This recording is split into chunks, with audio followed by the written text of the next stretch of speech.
Welcome to this explainer. Have you ever actually stopped to think about what the night used to be? I mean, before the constant hum of electricity, before the omnipresent glow of our screens, there was this vast, incredibly mysterious part of the human experience that modern society is just, well, erased. Today, we're going to uncover the secret, hidden history of sleep, darkness, and the totally lost world of the human night. Okay, let's dive into this. I want you to imagine something for a second. Tonight, when the sun goes down, you're going to walk into a room, flip a little switch on the wall, and bam! Light instantly floods the space. You won't even think twice about it, right? It's a modern luxury we take completely for granted. But for 99.9% of human history, that switch simply didn't exist. When the sun set, the world went completely terrifyingly dark. We're talking literal pitch black. You couldn't even see your own hand in front of your face. And this wasn't just some brief blip in our history. For over 300,000 years, every single one of your ancestors spent roughly half of their entire lives in near total darkness. Think about that. They didn't even have candles for most of that time.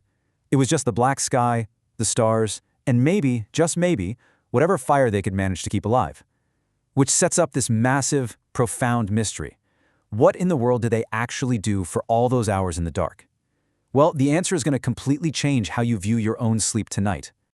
Part 1. The world before the switch. Let's take a look at the ancient night. To really understand this, we have to establish the stark, honestly terrifying reality of the ancient night before we mastered the flame. Back then, when the sun went down, your options were pretty grim. You basically climbed a tree or found a sheltered spot, and you stayed completely still. Why? Because moving at night meant becoming food. It was that simple. Our human eyes are terrible in the dark compared to the predators that hunted us. Leopards, hyenas, wolves, they could see just fine. So this was a deadly, paralyzing reality. But then, everything changed roughly 1 million years ago, with the earliest solid evidence of human-controlled fire at Wonderwork Cave in South Africa. This was a huge turning point, because fire completely restructured the human day. A campfire creates a circle of safety that's roughly 30 feet in diameter. Inside that circle, predators wouldn't dare come near you. Outside that circle, you die. Staying inside this 30-foot perimeter was quite literally a matter of life and death. But miraculously, this little barrier of light didn't just protect humans physically. It gave them something they'd never had before: extra hours. Suddenly, fire added 2 to 4 usable hours to every single day. Hours that were no longer dictated by the sun. Which brings us to Part 2, Fire and the First Stories. So, anthropologist Polly Weisner did something brilliant. She tracked exactly what modern hunter-gatherers talked about to get a window into our past. She found that during the day, 80% of conversations were purely practical. Work, hunting, logistics, who's doing what. But at night, around the fire, a massive shift happens. 81% of conversations turn to stories, myths, jokes, and adventures. And this brilliantly illustrates how the campfire became the original theater. It was the original classroom, the original church. It's where humans learned to think beyond the immediate present and imagine things that didn't even exist yet.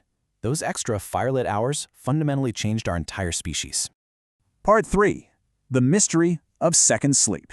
Get ready for a major historical plot twist.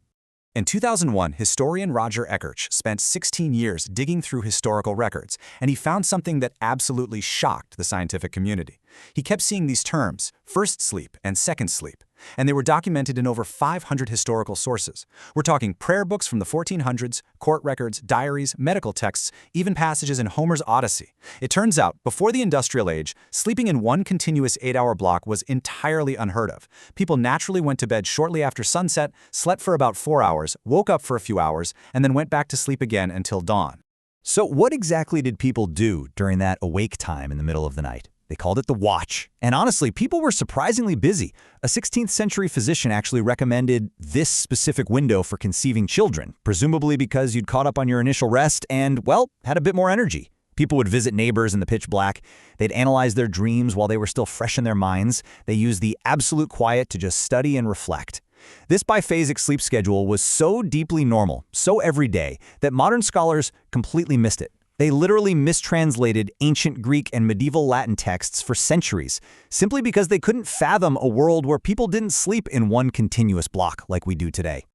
Part 4. Rediscovering the Lost State. Let's look at how science finally catches up to this history. To actually validate this history, psychiatrist Thomas Weyer conducted a landmark experiment in 1992. He took volunteers and completely removed all artificial light from their lives for an entire month. They experienced 14 hours of darkness every single night, basically mimicking the winters our ancestors lived through. And within weeks, an incredible natural rhythm emerged. Step 1, 4 hours of sleep. Step 2, 1 to 3 hours of quiet wakefulness. Step 3, 4 more hours of sleep. Every single participant settled into this exact pattern without any instruction whatsoever. It was like this ancient program had been waiting inside them, just buried under centuries of artificial light, and it naturally rebooted itself. Now, what's really interesting about this slide is the biological data collected during that middle of the night waking period. It revealed something fascinating. This wasn't the tossing and turning, anxiety-inducing state that we call insomnia today. Not at all. Participants actually had elevated levels of prolactin, which is the exact same hormone released during meditation. They described feeling incredibly peaceful and reflective. This was a lost, hormonally driven, meditative state. It was an entirely distinct state of human consciousness that most of us alive today have literally never experienced. Part 5. How Light Broke the Night. The tragic destruction of our natural rhythm. So, if this is how our bodies are biologically wired to operate, what killed it? Well, to understand how fast things changed, you have to realize how deeply humanity once feared the darkness. Take the word curfew. It actually comes from the French couvre-feu, which means cover fire. In medieval towns, a bell would ring to signal everyone to extinguish their fires. And this wasn't just for safety. It was because the night was supposed to be dark. The night was viewed as this vulnerable, terrifying time that belonged to criminals and the supernatural. Walking outside after dark without a lantern was even illegal in some cities. We were deeply, deeply intimidated by the night. But then we conquered the dark. And the timeline here is just staggering. In the 1600s, Paris installs street lamps under Louis XIV. By the 1800s, gas lamps are everywhere. And then, the absolute game changer. Thomas Edison commercializes the electric light bulb in 1879. So the crucial point is, within a single generation, the dark night, as humans had known it for 300,000 years, was completely gone. We ended an ancient way of life almost overnight. Now, at the time, we thought that was progress, right? But the biological cost is severe. Today, we're exposed to 7 to 8 hours of artificial light after the sun goes down. Because of that, your brain interprets the blue light from an 11 p.m. smartphone screen as actual daytime. I mean, your body literally cannot tell the difference between the sun and an LED screen. This suppresses your melatonin and fragments your sleep.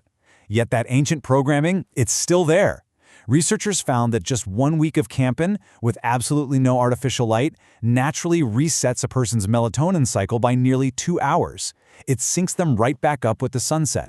And this brings us to a really profound realization. We didn't just change when we sleep, we eliminated an entire phase of human consciousness. That quiet, reflective, waking state between first and second sleep, where our ancestors lay in silence, thinking about their lives, their dreams, it's just gone. And the great tragedy here is that modern society incorrectly treats this ancient, totally natural rhythm as a medical disorder. We call it insomnia, and we medicate it. Which leaves us with this final, paradigm-shifting question. What if waking at 2 a.m. and lying there in the dark isn't a malfunction at all? What if it's simply your body remembering exactly what it was built to do for 300,000 years? Next time you wake up in the middle of the night, maybe don't reach for your phone. Just lie there, experience the wash, and ask yourself what else modern convenience might have accidentally erased from our biology. Thanks so much for joining me on this explainer, and keep exploring.